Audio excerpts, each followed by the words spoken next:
Back to the 80s by Giovanni Sticco. Copyright 2025 WGA West. Las Vegas. Johnny had spent years longing for the past. The 80s.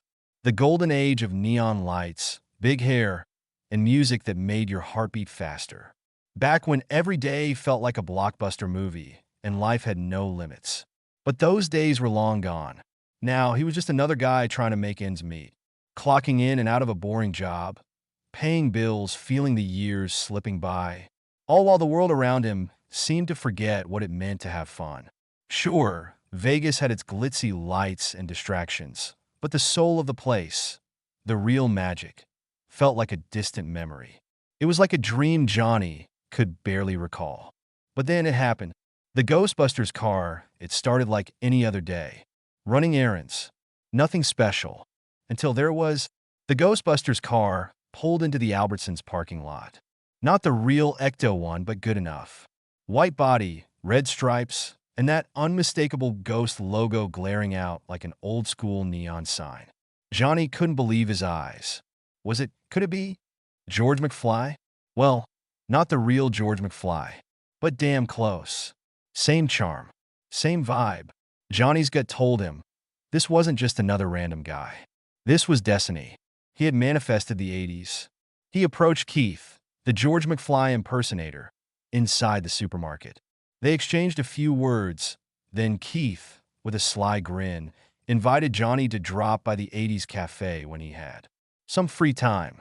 The cafe meeting a few days later, Johnny met Keith at the 80s cafe, a neon-lit wonderland where the jukebox hummed Depeche Mode, and the air smelled like fresh coffee and high school memories.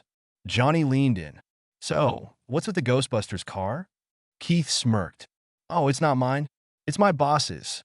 He lets me drive it, though. It's a prop for the cafe. Kind of a crowd pleaser, you know?" "Man, that's rad. The 80s, best time to be alive, right?" Johnny said, feeling that old excitement stirring again. They talked about everything: 80s movies, music, high school days, the works. Then, Johnny, with a glint in his eye, asked something wild. "You ever thought about time travel?" Keith raised an eyebrow. "Like Back to the Future time travel?" "Exactly," Johnny said. Keith glanced around, making sure no one was eavesdropping, then leaned in. "What if I told you I've been working on something big?" Johnny leaned in. "Something real?" Keith nodded, his eyes gleaming with a mix of excitement and secrecy.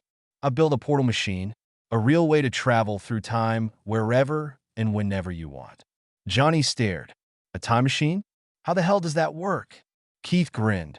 "It's all about quantum displacement.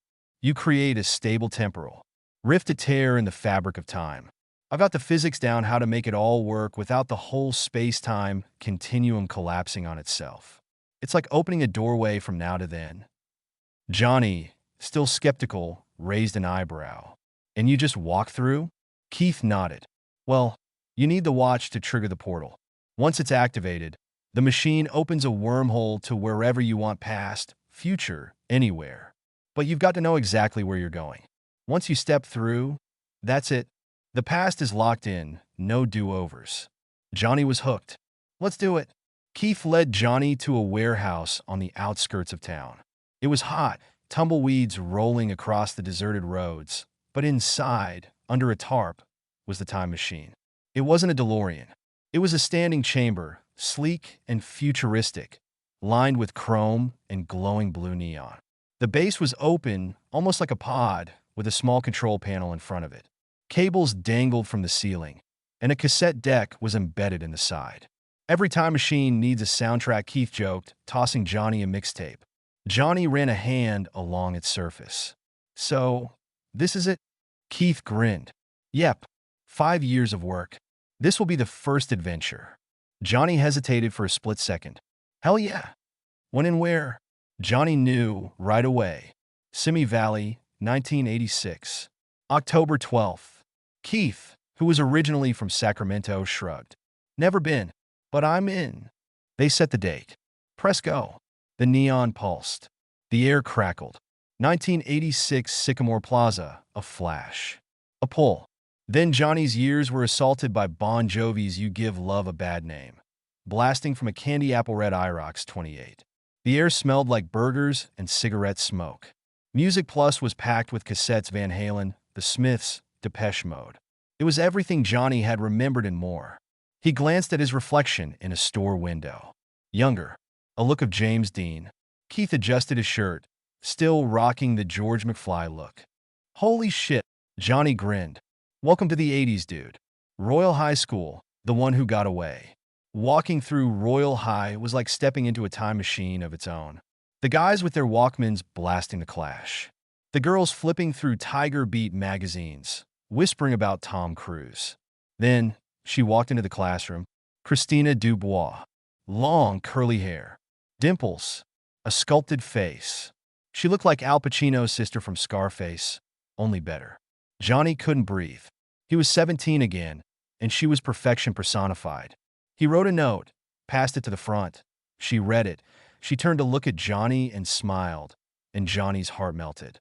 But Christina had a boyfriend, and he was a football player with a jaw like granite.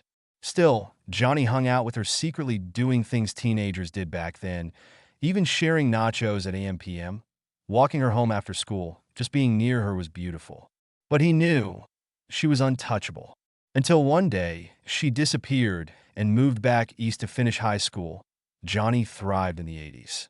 He became wealthy, selling future tech to the highest bidders, inventing things before they existed.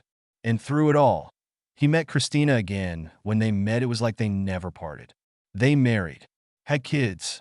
Johnny's dream had come true. He got the girl he always wanted. But time, as it always does, caught up.